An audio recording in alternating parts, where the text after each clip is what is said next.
Welcome to C star official. இன்னைக்கு ஒரு முக்கியமான இன்ஃபர்மேஷன் பற்றி தான் இந்த பதிவில் பார்க்க போகிறோம். பொங்கல் பரிசு தொகுப்பு யார் யாருக்கெல்லாம் வழங்குறாங்க அப்படின்றத செக் பண்ணுறதுக்கான ஆன்லைன் போர்டல் இப்போ ஓப்பன் பண்ணியிருக்காங்க.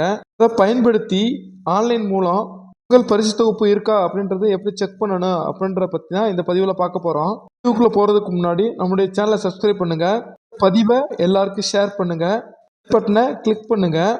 வாங்க இப்போ பதிவுக்குள்ளே போகலாம். யார் யாருக்கெல்லாம் இந்த பொங்கல் பரிசு தொகுப்பு வழங்குறாங்க அப்படின்னு நம்ம ஆன்லைன் மூலமே செக் பண்ணி பார்த்துக்கலாம். அதுக்கான ஆன்லைன் போர்டல் தான் இப்போ ஓப்பன் பண்ணியிருக்காங்க. அதை பற்றி ஃபுல் டீட்டெயில்ஸ் இப்போ பார்க்கலாம். ஃபஸ்ட்டு கூகுள் குரோம் ஓப்பன் பண்ணிக்கிறங்க. அதில் tnpds.government.in இதான் அந்த வெப்சைட்டோட லிங்க்கு. லிங்கை நான் டிஸ்கிரிப்ஷனில் கொடுக்குறேன், செக் பண்ணி பார்த்துக்கிறங்க. சர்ச் பண்ணால் அடுத்த பேஜ் உங்களுக்கு இப்படி தான் ஓப்பன் ஆகும். இந்த பேஜில் கீழே ஸ்க்ரோல் பண்ணீங்க அப்படின்னா இந்த 5 ஆப்ஷன் இருக்குல்ல, இதில் எந்த ஆப்ஷன் இருந்தாலும் நீங்கள் கிளிக் பண்ணுங்கள். அடுத்த பேஜ் உங்களுக்கு இப்படி தான் ஓப்பன் ஆகும். Page login page. கைபேசி எண் அப்படின்னு சொல்லி கொடுத்துருக்காங்கல்ல, அதில் குடும்ப அட்டையில் எந்த மொபைல் நம்பர் ரிஜிஸ்டர் பண்ணியிருக்கீங்களோ அந்த மொபைல் நம்பரை அதில் என்ட்ரு பண்ணுங்கள். கீழே கேப்சா குறியீடுன்னு கொடுத்துருக்காங்கல்ல, அதில் அந்த கேப்சா குறியீடை என்ட்ரு பண்ணுங்கள். அது கீழே இருக்கிற பதிவு செய் அப்படின்ற ஆப்ஷனை கிளிக் பண்ணுங்கள். இப்போ உங்கள் குடும்ப அட்டையில் ரிஜிஸ்டர் ஆகிருக்கிற மொபைல் எண்ணுக்கு ஒரு ஓடிபி வரும்.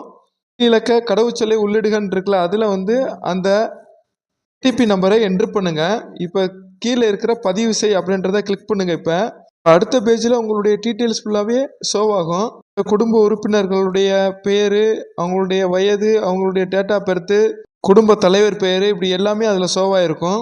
இதில் மேலே எண் விவரம் அப்படின்னு சொல்லிட்டு ஒரு ஆப்ஷன் இருக்குது பார்த்தீங்களா, அதை கிளிக் பண்ணுங்க. இப்போ அடுத்த பேஜ் உங்களுக்கு இப்படி தான் ஓப்பன் ஆகும். அந்த பேஜில் 3வது ஆப்ஷனில் இருக்கு பாருங்களேன், உரிமை வழங்கல், அதை கிளிக் பண்ணுங்க. இப்போ இந்த பேஜில் உங்களுக்கு பொங்கல் பரிசு தொகுப்புக்கான விவரமும் இதில் கொடுத்துருக்காங்க. இதில் பொருட்கள், உரிமை வழங்கல், வழங்கிய அளவு, மீதமுள்ள அளவு, இப்படி எல்லாமே கொடுத்துருக்காங்க. இதில் 1 கிலோ பச்சரிசி 3000 ரூபாய், 1 கிலோ சர்க்கரை, 1 கரும்பு, சேலை மற்றும் வேஷ்டி, இது சேர்த்து 2. இந்த ஆப்ஷன் எல்லாமே உரிமை வழங்கல் அதில் கொடுத்துருக்காங்க. இதை கொடுத்துருந்தா அவங்களுக்கான எல்லாம் அவங்களுக்கு வழங்க வேண்டிய பொருட்கள் அப்படின்ற மாதிரி கொடுத்துருக்காங்க. அடுத்த ஆப்ஷனில் வாங்கிய அளவு அப்படின்னு சொல்லி கொடுத்துருக்காங்கல்ல, இல்லை ஏதாவது அளவு கொடுத்துருந்தாங்க அப்படின்னா அதெல்லாம் நம்ம வாங்கிட்டோம் அப்படின்ற மாதிரி அர்த்தம். ஆப்ஷனில் மீதமுள்ள அளவுன்னு கொடுத்துருக்காங்கல்ல, ஏதாவது நம்பர்ஸ் இருந்துச்சு அப்படின்னா இன்னும் அந்த பொருட்கள் வழங்காம மீதம் இருக்கு அப்படின்ற மாதிரி அர்த்தம். பயன்படுத்தி நமக்கு பரிசு தொகுப்பு இருக்கா இல்லையா அப்படின்றத நம்ம செக் பண்ணி பார்த்துக்கலாம். கொடுத்து இருந்து ஒருவேளை நியாய விலை கடைகளில் நமக்கு கொடுக்கல அப்படின்னா தொடர்பாக வட்டல் வழங்கல் அதிகாரிகளிடம் நம்ம புகார் தெரிவிக்கலாம். நம்ம ஆன்லைன் பயன்படுத்தி நம்மளுக்கான பொங்கல் பரிசு இருக்கா இல்லையான்னு நம்ம தெரிஞ்சுக்கிறது. பதிவு பிடிச்சிருந்தா லைக் பண்ணுங்க. இந்த பதிவில் ஏதாவது சந்தேகம் இருந்தால் அதை கமெண்ட் பாக்ஸில் தெரிவிங்க. இந்த பதிவை எல்லாருக்கும் ஷேர் பண்ணுங்க. நம்மளுடைய சேனலை சப்ஸ்கிரைப் பண்ணுங்க. மீண்டும் இது மாதிரி ஒரு நல்ல பதிவில் சந்திக்கலாம். தேங்க்யூ ஃபார் வாட்சிங் வீடியோ. Thank you friends.